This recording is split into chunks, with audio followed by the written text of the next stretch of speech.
Bien, hermanos, pues habiendo orado por el mensaje del día de hoy, tomen asiento y vamos a comenzar con el estudio que se ha preparado para el día de hoy. Con la ayuda del Señor hemos estado orando para ya poder por fin terminar este tema, esta predicación temática, después de abrir un paréntesis a la predicación del libro de Oseas y hacer un paréntesis para estudiar a través de una predicación temática los medios de gracia que Dios ha dejado establecidos para su iglesia.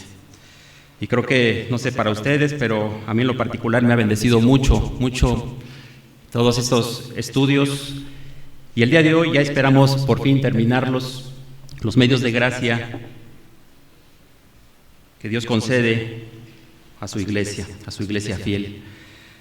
Y bueno, hemos visto que estos medios, hermanos, de gracia es algo que Dios ha dado como un favor a su iglesia. No es algo que nosotros sinceramente merezcamos a la luz de nuestra condición como pecadores, pero Dios en su infinita misericordia, Dios en su buena voluntad, Él ha establecido ciertas actividades dentro de la iglesia que podemos realizar para poder obtener una mayor bendición, hermanos. Una mayor bendición a nuestra iglesia como hermanos creyentes en lo individual, pero sobre todo en lo colectivo, a nivel corporativo y en la comunión entre hermanos.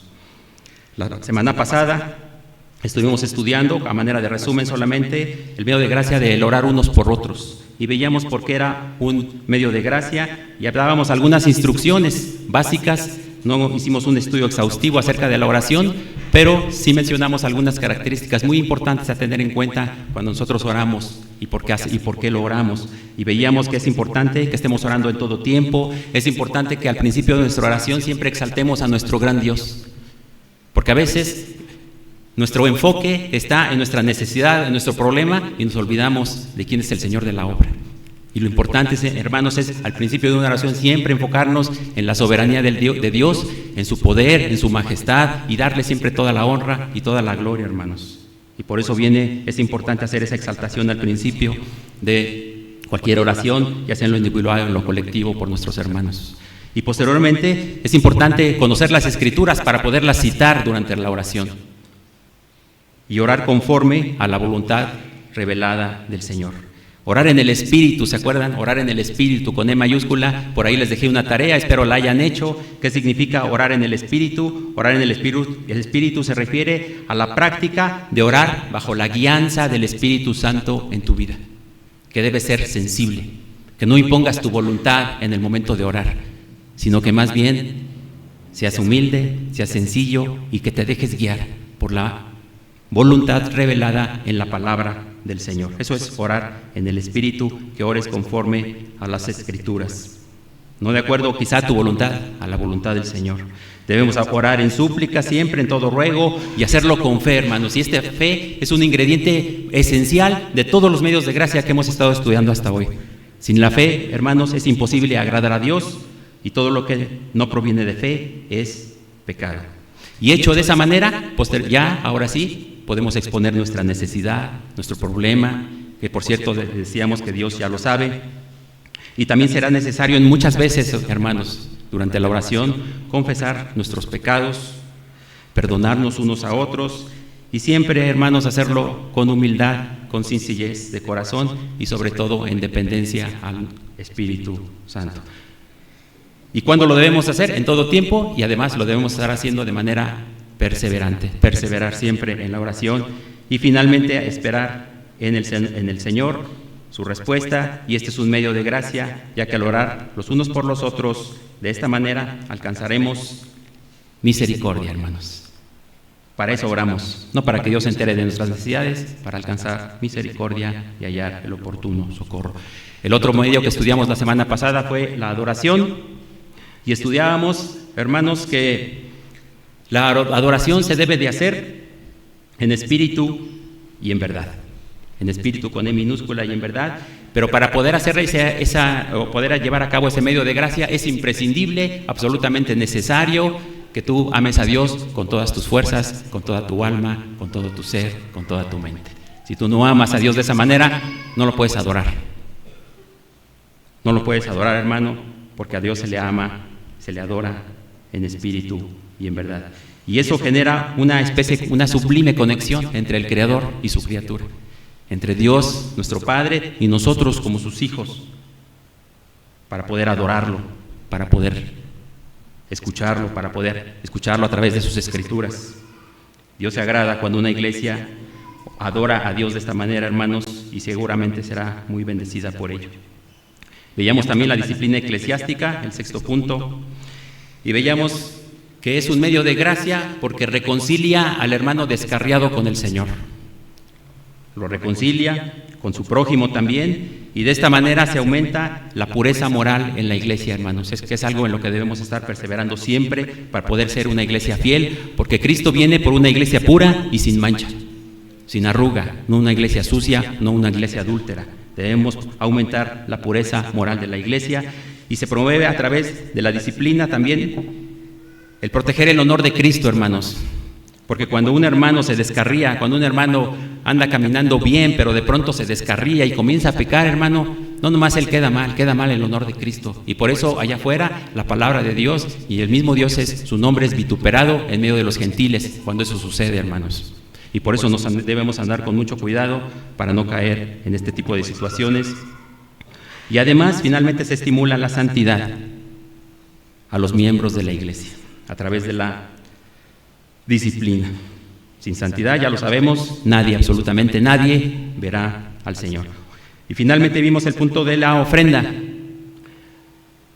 En algunos meses pasados tuvimos el privilegio de leer un libro muy hermoso que se llama Siervos para su Gloria. Y una y otra vez el autor nos decía que debemos de ser antes de hacer. Y veíamos la semana pasada que para ofrendar, tu corazón tiene que ser recto delante de Dios.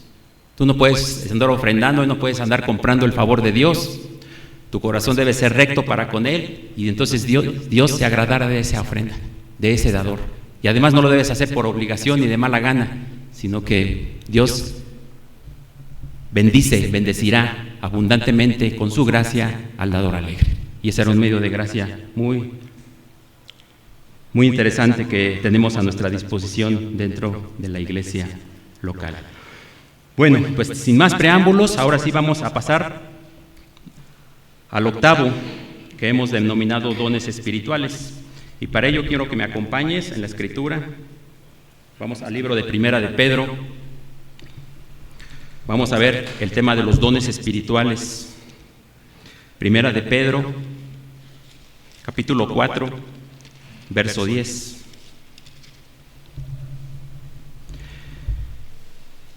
Primera de Pedro, capítulo 4, vamos a leer solamente el verso 10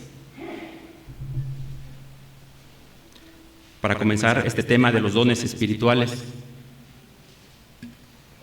Dice Primera de Pedro 4:10, cada uno, según el don que ha recibido, ministrelo a los otros, como buenos administradores de la multiforme gracia de Dios. Dice, cada uno, según el don que ha recibido, ministrelo a otros.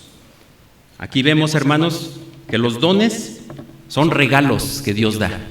No es algo que tú puedas obtener a través de tu perseverancia, de tus buenas habilidades, de tu inteligencia, de tu estudio. Todos los dones del Señor son regalos del Señor. Y dice aquí que pueden ser recibidos por alguna persona. Pero cuando esos dones son recibidos y otorgados por Dios a la persona, no son para que la persona se autoexalte, no es para que la persona se crea mucho, para que la persona tenga un más alto concepto de sí mismo que el que debe de tener. No, es para que lo dé a otros, hermanos. Es para que ese don lo ministre a otros. La palabra ministración, ahí en el pasaje que acabamos de leer, cuando dice ministrelo a otros, significa délo a otros, como administrador. ¿Qué podemos ver en este pasaje? Que el don viene del Señor a una persona, a un miembro de la iglesia, y después ese don se transmite a otras personas. Eso quiere decir que los dones espirituales los podemos ver como un canal a través del cual viene la gracia de Dios a la iglesia, según el don que ha recibido. Ahora, Dios es soberano, hermanos. Es algo que nunca, jamás debemos olvidar. Dios es soberano y nadie le puede decir y detener su mano y decirle, ¿qué haces? Él es absolutamente soberano y Él hace las cosas como Él quiere y cuando Él quiere. Es algo importante que debemos tomar en cuenta para poder entender este tema de los dones espirituales, porque los dones, como te lo decía, no son obtenidos por un esfuerzo que haga el creyente. Se obtienen a través, como un regalo de Dios para su pueblo, y ciertamente se obtienen con un propósito, hermanos. ¿Cuál es el propósito de los dones? ¿Por qué es un medio de gracia? ¿Por qué hemos considerado este tema dentro de los medios de gracia en la iglesia? ¿Por qué los dones espirituales son un medio de gracia? Bueno, porque el propósito de los dones, hermanos, es edificar, fortalecer y equipar a la iglesia para el servicio. Otra vez, el propósito de los dones es edificar, fortalecer y equipar a la iglesia para el servicio. La Biblia menciona varios de estos dones, no los vamos a ver ahorita, te los voy a mencionar rápidamente solamente. Menciona varios dones que Dios otorgó a la iglesia del primer siglo. ¿Cuáles eran esos dones? Bueno, Dios otorgó, por ejemplo, el don de lenguas, el don de interpretación de lenguas, el don de discernimiento de espíritus, el don de profecía, el don de milagros, el don de sanidad, de fe, de palabra de sabiduría y de palabra de conocimiento. En el libro de los Hechos, hermanos, estos dones fueron otorgados por el Espíritu Santo a los creyentes que estaban fundando así una nueva era para la iglesia del Señor. Aquí tenemos, hermanos, que tener un poquito de cuidado, más bien mucho cuidado, y andarnos con pies de plomo con respecto a estos dones, hermanos.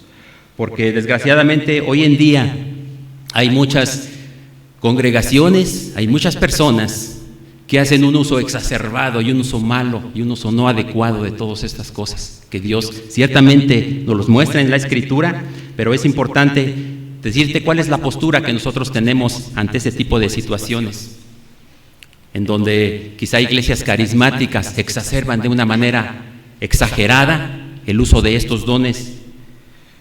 Nosotros como iglesia Caminando por Fe, hermanos, nosotros creemos que ciertamente Dios es soberano, nosotros creemos que ciertamente Dios es inmutable y que el mismo Dios que dio estos dones en la iglesia del primer siglo es el mismo Dios al cual hoy estamos glorificando. Es el mismo Dios al que nos acercamos hoy en día. Dios es inmutable, Dios no cambia y ciertamente nosotros como iglesia Caminando por Fe creemos que por lo tanto que Dios puede hacer las mismas cosas hoy en día. De alguna manera Él tiene poder, sí lo puede hacer, si es su voluntad hacer lo mismo que hacía en aquellos tiempos. También creemos, hermanos, que Dios de alguna manera sigue capacitando a su iglesia. Sigue capacitando a su iglesia con capacidades y con dones que les otorga a nosotros como creyentes. Él nos los otorga, pero estas cosas, todos estos dones, deben ser sometidos a un orden establecido por Dios. Deben hacerse en un orden reverente, hermanos. No deben no deben crear confusión en medio de la congregación. No deben crear confusión o saber qué está pasando ahí. No, todo tiene un orden. Dios es un Dios de orden. Y por lo tanto, estos dones se deben hacer siempre sin confusión y con el propósito siempre de edificar a la iglesia.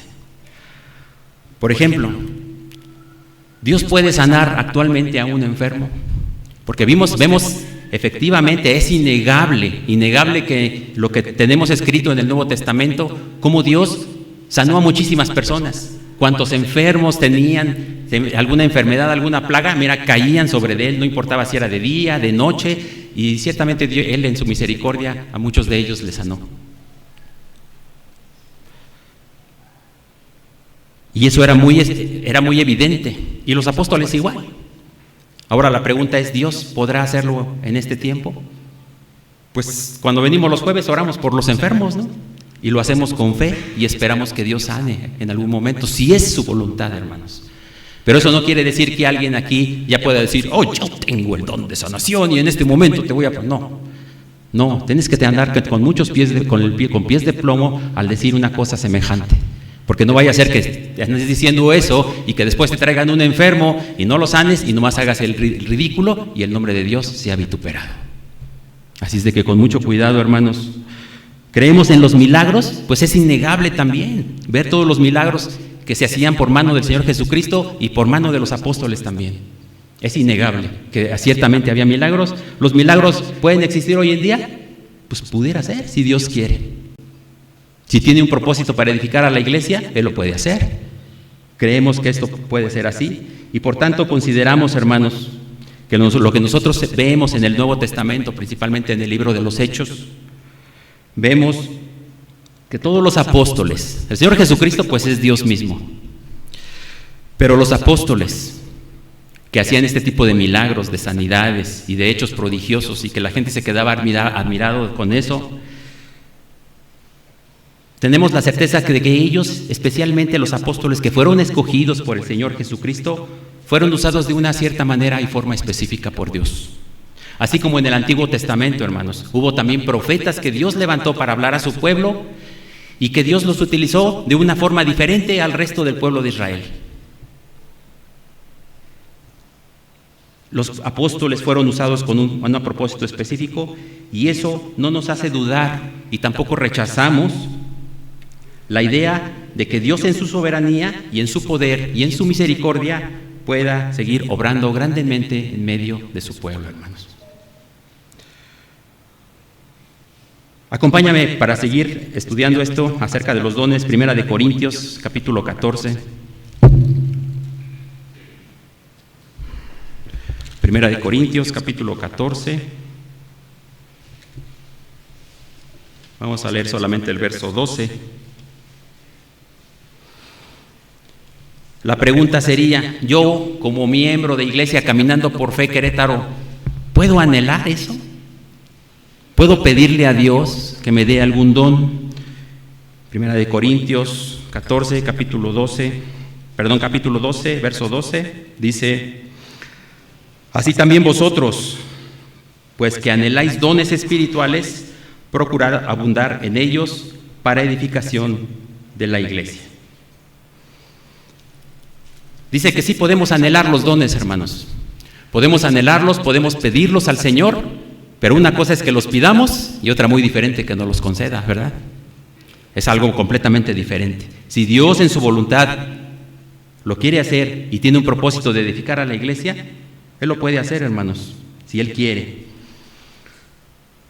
Hoy en día, desgraciadamente, hay muchísimos, pero muchísimos charlatanes por ahí afuera que sin un temor reverente exacerban, como te lo había dicho, este tipo de dones en medio de la iglesia. Y en vez de enfocarse en la predicación, en vez de enfocarse en la enseñanza y de alimentar al pueblo con la sana doctrina, enfocan todo su evento, todas sus actividades en ese tipo de cosas. Y lo hacen, ¿sabes para qué? Muchas veces, pues para atraer gente.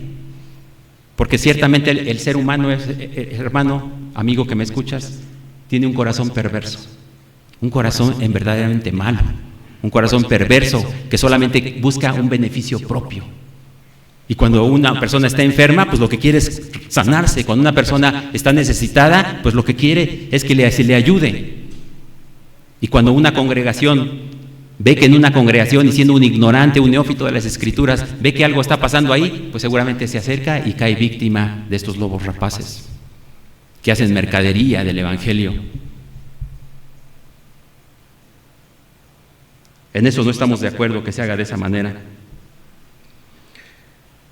Si nosotros, hermanos, seremos juzgados por cada palabra ociosa que salga de nuestra boca delante del Señor, como ahorita nos decía nuestro hermano, ¿qué vamos a hacer delante del Señor? Y de toda palabra ociosa nos va a juzgar, ¿cuánto más no nos va a juzgar si caemos en este tipo de prácticas de charlatanes? Eso sí es de temerse, hermanos, y por eso, con temor y con reverencia, debemos de enfrentar este tipo de situaciones. Sí, son dones que están disponibles a la iglesia, pero con mucha sabiduría, con mucha madurez debemos tratar este tema. Así es de que temamos, hermanos, temamos. Y si tú en alguna ocasión, en alguna congregación pasada, participaste de esas cosas, yo te digo hoy, arrepiéntete de tu maldad, de querer sacarle partido al Señor, de querer buscar solamente un beneficio para tu vida y no de darle la gloria, hermanos. Efesios 4, ahí adelantito. Efesios capítulo 4, los versos 11 y 12.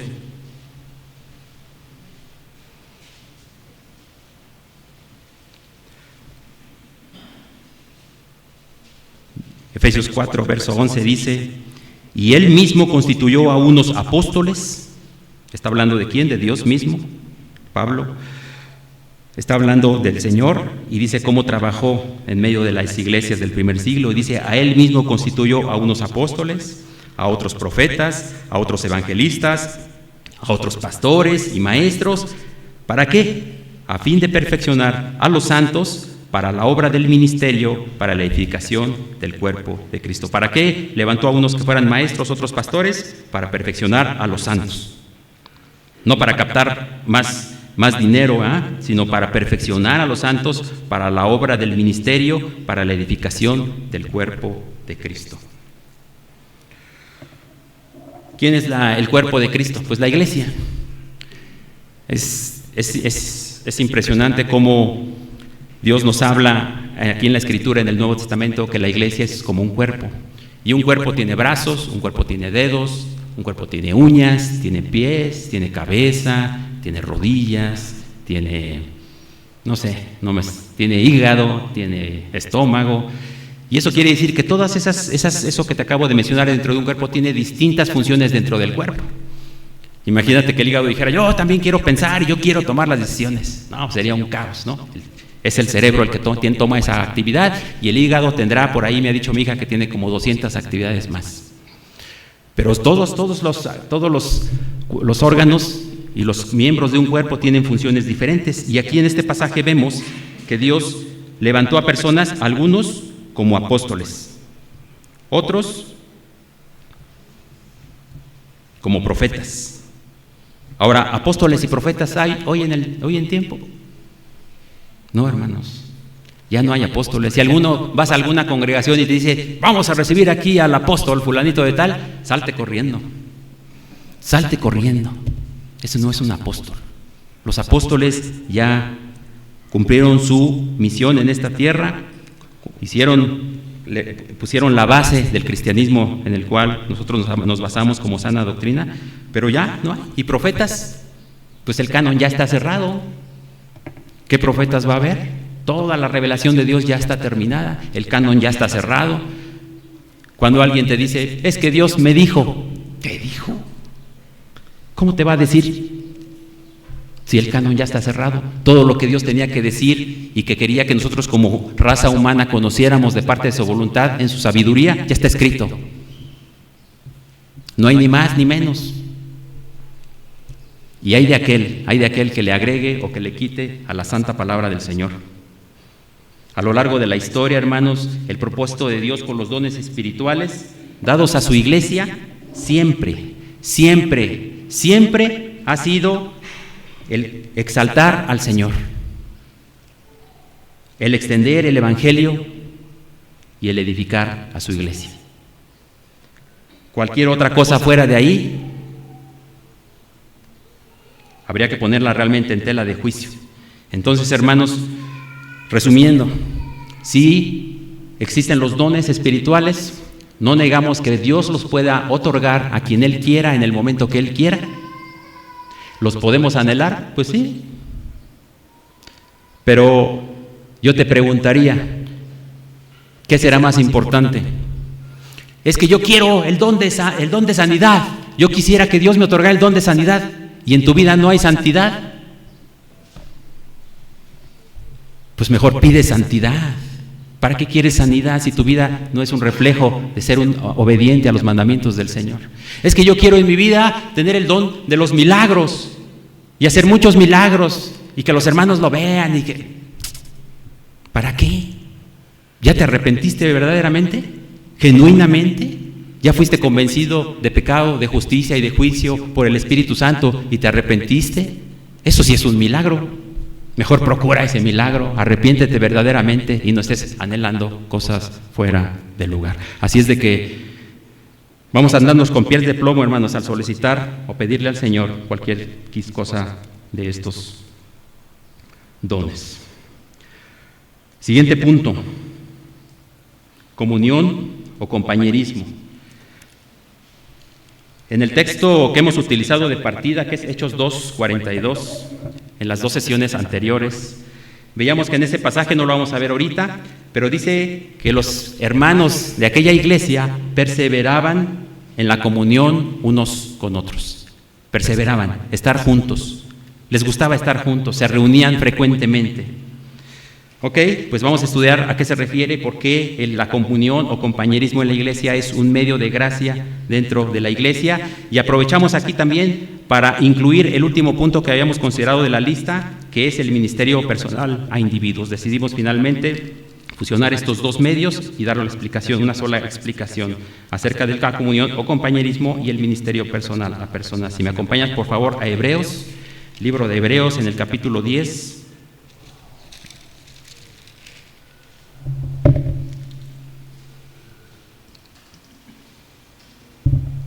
Hebreos 10, vamos a leer los versos 24 y 25.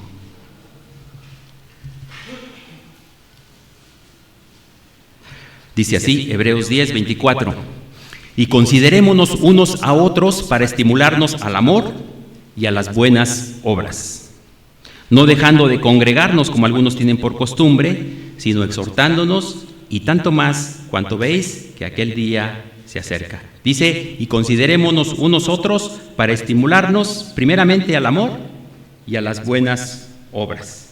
El compañerismo, hermanos, entre hermanos implica necesariamente el estimularnos los unos a los otros en amor, al amor y a las buenas obras.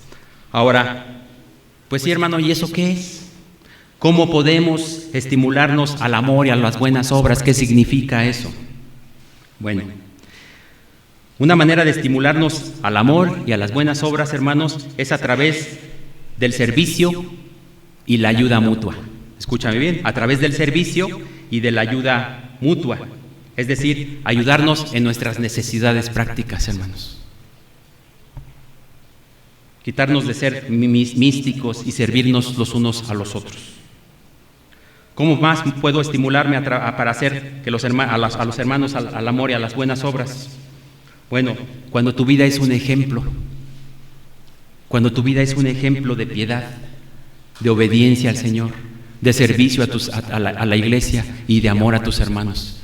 Cuando tu vida es un ejemplo así,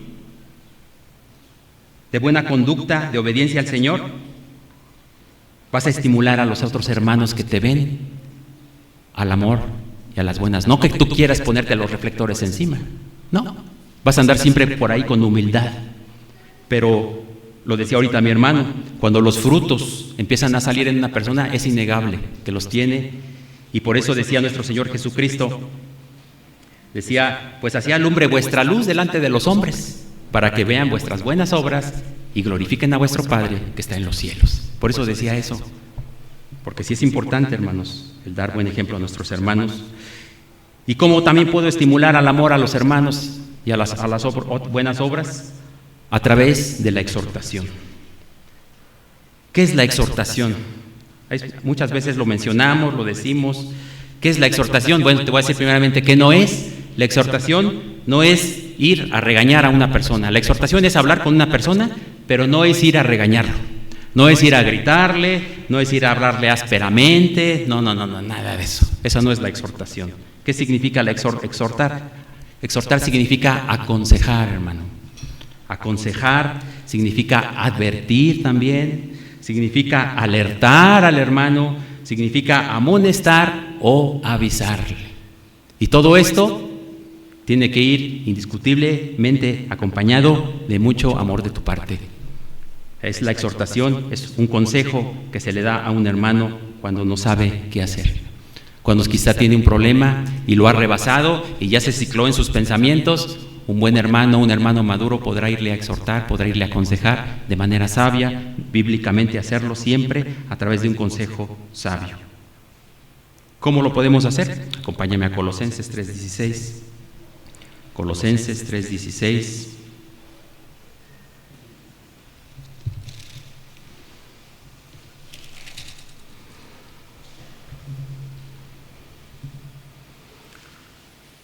Si tú vas a dar una exhortación a un hermano, y la exhortación significa aconsejarlo, advertirlo o amonestarlo, ¿cómo lo vas a hacer? Colosenses 3:16 dice: la palabra de Cristo more en abundancia en vosotros, enseñándoos y exhortándoos unos a otros en toda sabiduría, cantando con gracia en vuestros corazones al Señor, con salmos e himnos y cánticos espirituales. Dice que la palabra de Cristo more en abundancia en vosotros. Si tú no has leído la Escritura, por lo menos, no voy a dar un número. Tienes que conocer la Escritura. Tienes que saber acerca de la voluntad revelada del Señor. Si tú eres un neófito en la Escritura, tú eres el menos indicado para ir a exhortar a un hermano. No puedes hacer eso, porque lo tienes que hacer con sabiduría. Dice que la palabra de Cristo debe morar en abundancia en nosotros, en cada uno de nosotros. ¿Para qué? Para que podamos enseñar a otros, para que los podamos aconsejar, para que los podamos alertar, para que los podamos advertir, para que los podamos amonestar, para que les podamos avisar de alguna situación que se viene y el hermano no ha visto, pero que son consecuencias de los propios pecados de los hombres. Entonces necesitas tener conocimiento de la Escritura antes de pensar en exhortar a una persona, a un hermano. Y dice: enseñándoos y exhortándoos unos a otros en toda sabiduría. En toda sabiduría, que es lo mismo que te vengo mencionando. Como hermanos en Cristo, también debemos alentarnos, hermanos. ¿La caminata es fácil o es difícil? Los que ya están en el camino estrecho, ¿cómo se les ha hecho la caminata? Es difícil, hermanos. En ningún momento Dios ha prometido que esto era miel sobre hojuelas, o que íbamos a estar sobre un lecho de rosas y que iba todo a ser gracia, bondad, amor. No, hay situaciones difíciles que se enfrentan durante la caminata cristiana. Por eso el camino es angosto, hermanos. El camino angosto, no cabes ahí con tus pecados por el camino angosto, solamente vas tú y Jesús contigo. Entonces, hay ocasiones durante la caminata, es normal que podamos por alguna razón desanimarnos por alguna situación. Y la exhortación también incluye esa parte, el animarnos a unos a otros, a seguir adelante, en no dejar al hermano que se está quedando atrás. Bueno, pues allá él sabrá. No, regrésate por él, agárralo de la mano también y órale, vámonos para adelante. Hay que animar a los hermanos. Ciertamente dependemos de que Dios no nos suelte. Eso es lo más importante, que Dios no nos suelte de su mano fuerte y poderosa. Pero también debemos animarnos dentro de la exhortación a seguir adelante y a seguir perseverando, hermanos, porque solamente el que persevere hasta el final, ese es el que será salvo. Entonces, esta parte del animarnos, del alentarnos mutuamente a través de la sabiduría, de la enseñanza de la palabra de Dios, que encontramos en su palabra, es ciertamente una bendición, tanto para el que la da como para el que la recibe, hermanos.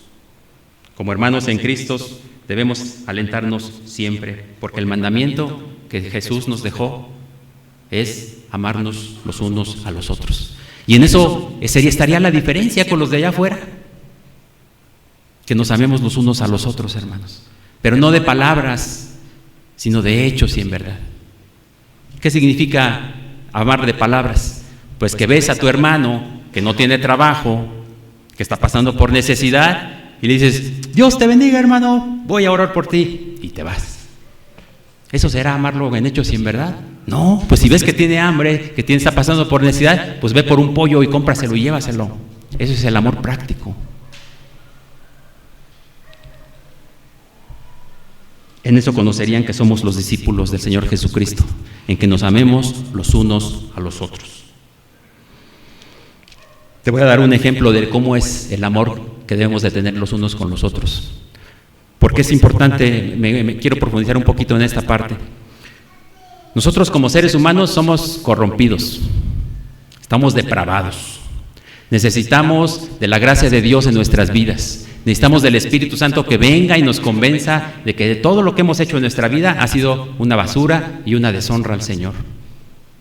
Nosotros como seres humanos tenemos un corazón malo, un corazón perverso. Pero cuando Dios te salva, cuando Dios te perdona, cuando Dios te saca de esa inmundicia en la que has estado viviendo, bueno, ¿qué ve en tu corazón? Pues seguramente tu corazón va a estar vacío. No vas a tener amor. Tú no puedes crear amor así nomás de la nada, de dentro de ti, y que de repente digas, ay, ahora sí amo a todos mis hermanos. No, eso no es así. El amor de Dios debe ser depositado primeramente en tu corazón para que puedas amar a otros hermanos. ¿Cómo es esto? Imagínate, te lo voy a ejemplificar. Aquí tenemos a nuestro hermano Leo y tiene a su chiquitín Abdiel. Vamos a suponer que Abdiel sabe por alguna razón que su papá es su cumpleaños y entonces le quiere comprar un regalo, pero Abdiel no trabaja, está pequeño, no recibe ingresos, no tuvo devolución del SAT, no tiene nada, no tiene dinero, no le puede comprar nada. Entonces Abdiel va con su papá, se le queda viendo y el hermano Leo saca la cartera y le da 200 pesos a Abdiel. Entonces él va bien contento con su mamá, salen, va y le compra el regalo y se lo trae y se lo entrega a su papá Leo, con un regalo que compró con el mismo dinero de Leo. Así es Dios, el amor de Dios, hermanos. Necesitamos tener primeramente su amor en nuestros corazones para que nosotros podamos amar verdaderamente a nuestros hermanos.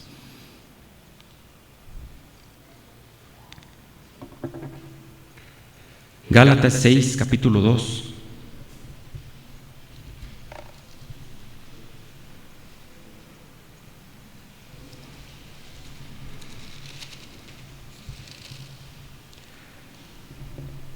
Gálatas 6, versículo 2 dice: sobrellevad los unos las cargas de los otros y cumplid así la ley de Cristo. Este pasaje está duro, difícil. Sobrellevar los unos las cargas de los otros. ¿Por qué te digo que está difícil? Porque a veces, y casi la mayoría de las veces, apenas podemos con nuestras propias cargas. Apenas difícilmente podemos con nuestras propias cargas, y esta ordenanza es tajante, hermanos. Dice que debemos de sobrellevar no nomás las mías, sino también las de mis hermanos. Pero es que ya las mías me están aplastando. Pues es que las del hermano pesan más, ayúdale. La comunión entre hermanos, implica apropiarte de las cargas de tu hermano, y eso es algo hermoso, y eso solamente lo produce el amor de Dios genuino en una persona.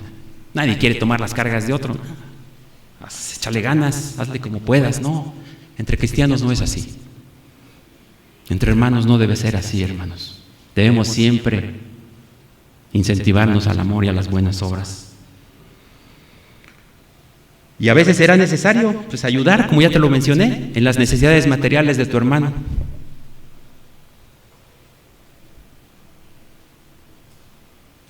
Yo también tengo necesidades materiales, pero tu hermano tiene más. Entonces ayúdale si ves. Y por eso hemos creado se creó ese fondo, esa hermosa actividad de la despensa y que siempre lo mencionamos aquí. En verdad es una bendición, hermano. Yo sé que ustedes hacen un esfuerzo al traer algo gratis de su despensa para compartirlo con otros, pero es ahí donde se expresa y donde se hace de manera práctica el amor entre hermanos, la comunión de unos con otros.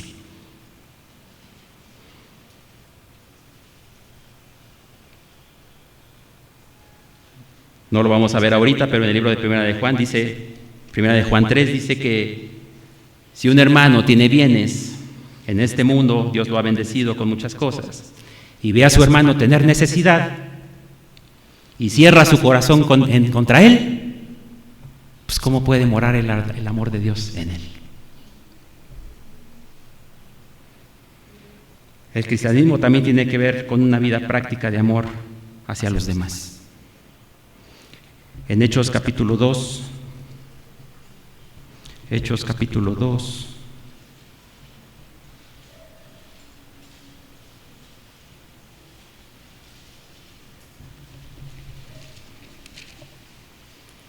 verso 46, vamos a leer solamente la segunda parte del verso 46, Hechos 2, verso 46. La segunda parte, la final dice, y comían juntos con alegría y sencillez de corazón. O me regreso tantito y dice, y partiendo el pan en las casas, comían juntos con alegría y sencillez de corazón. ¿Cómo lo hacían esto? Pues porque estaban juntos, porque se reunían en una casa, porque los hermanos iban, se juntaban y tenían compañerismo unos con otros. Ahora, dentro de Iglesia Caminando por Fe, ¿es lícito de reunirnos en la casa de un hermano? ¿Puedo hacerlo? ¿Puedo ir a la casa de un hermano? Bueno, todo depende para qué te vas a reunir. Si te vas a reunir para compartir los alimentos, adelante, hermano, lo puedes hacer. Si te vas a reunir para alabar al Señor, claro que sí, lo puedes hacer. Si te vas a reunir para que los hermanos edifiquen a unos a otros o comenten la predicación del domingo o algo que Dios te enseñó a ti a través de su palabra, pues claro que lo puedes hacer.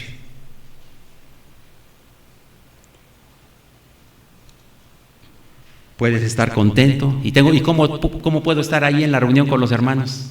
¿Tengo que estar así como yo, que siempre estoy con la cara de palo y no me río por nada? No, puedes estar contento, puedes gozarte, puedes estar alegre y gozarte en compañía de tus hermanos. Es saludable, hermanos, reconocer que una medida de la gracia de Dios se recibe ciertamente cuando los hermanos conversan, se recibe ciertamente cuando los hermanos comen juntos, incluso cuando tienen ocasiones de trabajar juntos o de jugar juntos. También hay juegos muy sanos que podemos hacer como hermanos en una reunión. Y esto es para disfrutar el compañerismo con tus hermanos, para que los conozcas, para que sepamos por lo menos dónde vivimos todos. Definitivamente es preferible, hermanos, que tú te juntes y que te reúnas con miembros de la iglesia, con personas de aquí de la congregación, pues a que te reúnas con las gentes que no conocen al Señor. Ahí sí no vas a ser edificado, de ahí no vas a sacar absolutamente nada, y acuérdate que el corazón es perverso, es muy fácil de que se empiece a desviar de los estatutos y de los caminos del Señor. Pero si te vas a reunir, y escúchame bien, pero si te vas a reunir porque en tu corazón ya hay por ahí una inconformidad y quieres hablar de un hermano, cuidadito ahí. Está prohibidísimo, hermanos, escúchame bien, está prohibidísimo que cuando haya una reunión entre hermanos, en esa reunión se comience a chismear o se comience a murmurar. No puedes hacer eso, está prohibidísimo. No puedes hablar mal de tus hermanos en ningún lado, y mucho menos en una reunión de compañerismo entre hermanos. Así es de que con temor siempre es importante tenerlo en nuestros corazones cuando nos reunimos con los hermanos, a disfrutar de su compañía, a estar alegres, a edificarnos los unos con los otros, pero nunca jamás para hablar mal de otro. Si tienes algo, ya sabes cuál es la mecánica, ya lo hemos estudiado bastante. Nuestro hermano José Luis nos ha enseñado mucho acerca de cuál es el camino y el procedimiento que debemos de seguir cuando tenemos algo en nuestro corazón, o algún hermano nos hizo algo. Ya sabemos cuál es el camino. Y si tú ves, hermano, que me escuchas, miembro de iglesia, que estás en una reunión y de pronto ves que alguien ya se está soltando de la lengua, que ya está empezando a murmurar, que ya está empezando a chismear, yo te pido por el honor de Cristo, hermano, que inmediatamente le pares un alto. Ahí en seco, enfrente de todos, no importa. Eso no se hace. Debemos andarnos, hermanos, como verdaderos hermanos creyentes en Cristo, porque si no, el amor de Cristo puede ser pisoteado, vituperado. Amén.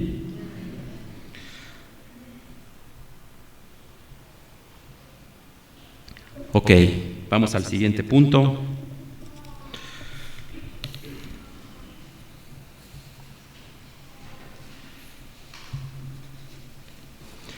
Que es la evangelización. Es el último punto, es el último medio de gracia.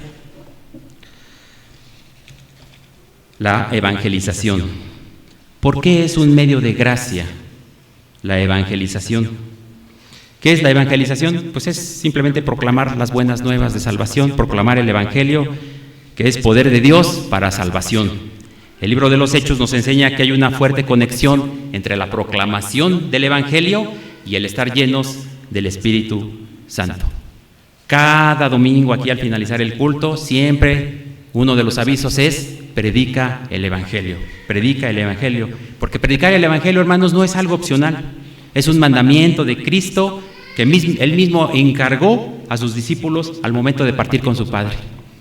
Es una ordenanza que Él estableció y vamos a verla ahí en Mateo capítulo 28, es el último libro del libro de Mateo, el último capítulo, perdón. Mateo capítulo 28, ¿qué fue lo que dijo el Señor Jesucristo al momento de partir? Los versos 19 y 20, que son los últimos dos. Mateo 28, 19 y 20 dice: por tanto, id y haced discípulos a todas las naciones, bautizándolos en el nombre del Padre y del Hijo y del Espíritu Santo, enseñándoles que guarden todas las cosas que os he mandado, y he aquí, yo estoy con vosotros todos los días hasta el fin del mundo. Amén. Dice este pasaje: id. Ahí está el verbo en forma imperativa, id, eso se tiene que hacer de manera continua, y hacer discípulos. No dice: ve y entrégale un folletito, una cartita a la persona que veas en la calle. No, dice que tienes que hacer discípulos. El Señor Jesucristo, ¿cuánto tardó en hacer o en formar a sus discípulos aquí en la tierra, a los apóstoles? Pues alrededor de 3 años. Hacer un discípulo lleva tiempo, lleva esfuerzo. No es de la noche a la mañana o por arte de magia que los discípulos se forman. Es necesario invertir tiempo, estar con ellos, estar juntos, enseñarlos, exhortarlos, amonestarlos, guiarlos. Dice: id y haced discípulos a todas las naciones. ¿Y qué tienes que hacer? Bautizarlos, como ahorita ya lo explicó nuestro hermano, y que los miembros nuevos deben estar bautizados, como lo está nuestro hermano Ricardo, nuestro hermano Lalo. ¿Y qué más debes hacer? Enseñarles a que guarden todas las cosas que Él mandó. ¿Quién mandó? Cristo. Al discípulo hay que enseñarlo, y por eso las predicaciones son expositivas, para ir texto a texto, versículo a versículo, capítulo a capítulo y libro por libro, para ir examinando con profundidad qué es lo que Cristo mandó y qué es lo que Dios ordena en todo el consejo de su palabra. La proclamación del Evangelio, hermanos, es un medio de gracia en la iglesia que ciertamente trae bendición cuando se cumple esta ordenanza. Cuando tú obedeces al Señor, cuando tú eres obediente a su palabra, cuando tú eres obediente a sus mandamientos, ya lo hemos visto en las sesiones anteriores, que ciertamente hay una bendición de parte del Señor. Y si no, vuélvete a leer otra vez Deuteronomio capítulo 28, para que veas las bendiciones acerca de la obediencia y qué sucede cuando de plano no quieres obedecer al Señor. No lo vamos a ver ahorita, llévatelo de tarea y en tu casa hazlo. Pero el Evangelio, hermanos, es un medio de gracia, porque a través del mensaje del Evangelio es que las personas inconversas tienen la oportunidad de escuchar y de responder a este mensaje. Es un medio de gracia, porque muchos pueden escuchar. Cuando tú abres tu boca y cuando proclamas las buenas nuevas de salvación, cuando les explicas cuál es la condición del hombre, cómo es Dios, cuando les explicas que estamos una raza caída, seguramente les estás dando y los estás exponiendo a la oportunidad de escuchar y de responder el mensaje, que eso es lo importante, responder al mensaje del Evangelio para poder ser reconciliados con Dios y experimentar su gracia salvadora. Bueno, ahora, es que no me queda claro, hermano, porque lo que me estás diciendo es de que efectivamente la gran comisión implica hacer discípulos, bautizarlos y enseñarles todas las cosas que Cristo ha mandado. ¿Para qué? Pues para que los que no lo conocen sepan que Dios tiene buena voluntad para con los hombres, para que sepan que Dios tiene poder para salvar a un pecador y sacarlo de la inmundicia en la que está viviendo. Pero lo que no entiendo es por qué es un medio de gracia si aparentemente esto es hacia el exterior de la iglesia. Y lo que hemos estado hablando son los medios de gracia al interior de la iglesia. que son una bendición a la iglesia. ¿Por qué la evangelización es un medio de gracia para la iglesia? Bueno, la evangelización es un medio de gracia, hermanos, que no solo afecta la vida de quienes lo escuchan, sino también de quienes comparten el evangelio. ¿Cómo es esto? Bueno, cuando tú compartes las buenas nuevas de salvación, cuando tú le explicas a una persona qué significa, le dices en pocos minutos lo que significa el evangelio, lo que es el evangelio, ¿qué sucede cuando le compartes eso? Cuando compartes del amor de Dios, de la gracia de Dios, ¿qué sucede con tu vida? Bueno, tu fe va a crecer, va a ir en aumento cuando tú proclamas el evangelio del Señor. Vas a tener un crecimiento en tu propia fe, vas a tener una mayor dependencia de Dios, porque ahí te vas a dar cuenta que por tus palabras la gente no te va a hacer caso. Se necesita el poder de Dios para salvación. Y por lo tanto vas a empezar a clamar más: Señor, es que ya les hablé y ni me hicieron caso, nadie me peló, todos se fueron, como si no les hubiera dicho nada. Y entonces te vas a tener que meter más tiempo en orar al Señor, más tiempo en dependencia con el Señor, para que el Señor respalde tu mensaje cuando lo proclamas a los que no le conocen. Y entonces ahí crece tu dependencia, y eso es una bendición, hermanos. Preparar estos mensajes, y ahora que pues tanto el Señor como el pastor me ha dado aquí la oportunidad de compartir, al preparar estos mensajes, hermanos, yo también he sido fuertemente confrontado. No creas que yo soy perfecto y que ya cumplo al 100% con todo esto. Es Dios en su misericordia que nos deja ver todas estas cosas, todas estas verdades, para que analicemos a la luz de la verdad de su palabra en qué estamos fallando, qué medio de gracia no estamos utilizando, cuál hemos menospreciado. Y para que nos pongamos las pilas realmente, hermanos, en ponernos a practicar cada uno de estos medios de gracia tal y como los ha dejado Dios establecidos en su palabra. ¿Para qué? ¿Para tener más actividades y llenarnos de actividades? No, para tener más gracia y para tener más bendición en esta iglesia, hermanos. Nosotros dependemos de Dios. Si Dios no nos da de su gracia y Dios no nos da de su bendición, nos vamos a extraviar en el camino. Necesitamos de su ayuda, de su palabra y de cada uno de estos medios de gracia que se han expuesto, hermanos, para perseverar, para no extraviarnos en el camino, para continuar caminando en el camino angosto. Necesitamos de la exhortación, del ánimo de nuestros hermanos cuando estamos bajos de ánimo, cuando nos duele algo, que es increíble que venga un hermano y me consuele y me hable, o cuando estoy enfermo, que me visiten, o que me manden mensajitos, que me estén preguntando cada ratito: ¿cómo sigues? Eso es una bendición, hermanos. El compañerismo entre hermanos, el seguir predicando la palabra, el seguir orando unos por otros, el seguir ofrendando con un corazón recto. Necesitamos estos medios de gracia, hermanos, en todos los niveles de nuestra iglesia. En Hechos 13, finalmente es el último verso que vamos a ver. Hechos 13, verso 52.